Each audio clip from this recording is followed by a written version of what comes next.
আল্লাহ তাআলা বলছে মুসা তুমি জানো না এমন একটা জাতি আসবে, এমন একটা জাতি আসবে যে জাতিটা আমার সাথে তারা কথা বলবে, তোমার সাথে আমার মাঝখানে ৭০,০০০ পর্দা থাকে।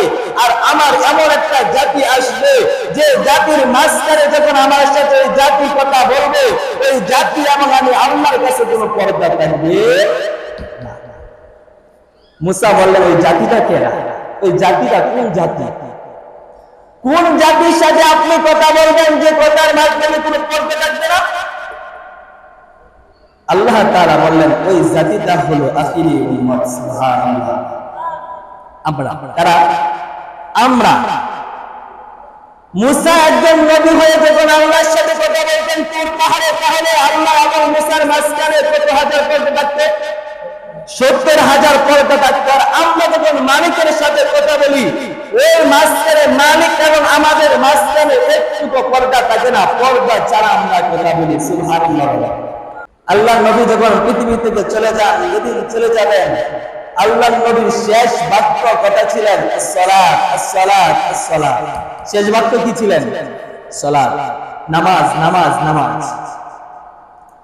নামাজ ছাড়া আল্লাহর সাথে সাক্ষাৎ করা যায় না, নামাজ ছাড়া আল্লাহর সাথে কথা বলা যায় না, নামাজ ছাড়া আল্লাহর সাথে প্রেম করা যায় না, নামাজ ছাড়া আল্লাহর সাথে ভালোবাসা সৃষ্টি করা যায় না, নামাজ ছাড়া আল্লাহর সাথে আত্মীয়তা গ্রহণ করা যায় না, নামাজ ছাড়া আল্লাহর কাছে যাওয়া সম্ভব নয়। ঠিক কিনা? হযরত মুসা আলাইহিস সালাম একদিন আল্লাহ তাআলার কাছে, উনি তো কালিমুল্লাহ, আল্লাহর সাথে কথা বলতেন। তুর পাহাড়ে গিয়ে, কোথায়? তুর পাহাড়ে গিয়ে কথা বলতেন। তো একদিন কথা বলতে বলতে উনি বলতেছে আল্লাহ আমি তো কালিমুল্লাহ, আমি কি?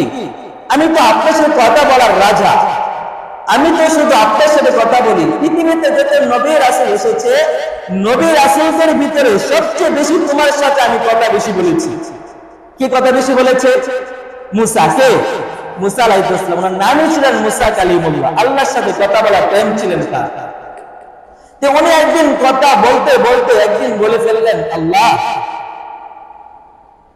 আমি যে আপনার সাথে এত পরিমাণ কথা বলি, আমার মতন মনে হয় আর কেউ কথা বলেন নাই, আর ভবিষ্যতে অতীতে কেউ বলেও নাই, আর ভবিষ্যতে আমার মতন, আমি মুসার মতন তোমার সাথে কেউ কথা বলবেও না। এই কথা বললেন আল্লাহকে। কাকে বললেন? আল্লাহকে বললেন আল্লাহ আমি যেভাবে কথা বলি ফি মানছি আপনার সাথে, আপনার সাথে সাক্ষাৎ করি, আপনার সাথে তুর পাহাড়ে আসি, তুর পাহাড়ে এসে আপনার সাথে কথা বলি, কিন্তু আমি যেভাবে আপনার সাথে ফি মানতে কথা বলি, অতীতে কেউ এভাবে কথা বলে নাই। অতীতে কোন নবী রাসূল আপনার সাথে এভাবে কথা বলে নাই, ভবিষ্যতেও বলবে না। কি? ভবিষ্যতেও আর কেউ বলবে না। আল্লাহ তাআলা বলছেন না, তুমি আর আমার মাধ্যমে তুমি যখন তুর পাহাড়ে আমার সাথে কথা বলো, তুর পাহাড়ে যখন আমার সাথে তুমি কথা বলো, তোমার দিকে আমার মাঝখানে ৭০,০০০ পর্দা থাকে। আল্লাহু আকবার বলো। কত হাজার? তোমার দিকে তুমি মুসা যখন আমার সাথে তুর পাহাড়ে কথা বলো, তোমার দিকে আর আমি আল্লাহর কাছে মাঝখানে ৭০,০০০ পর্দা থাকে। সুবহানাল্লাহ বলেন না? বলেন হ্যাঁ এটা তো জানি। মুসা বলেন হ্যাঁ এটা তো জানি।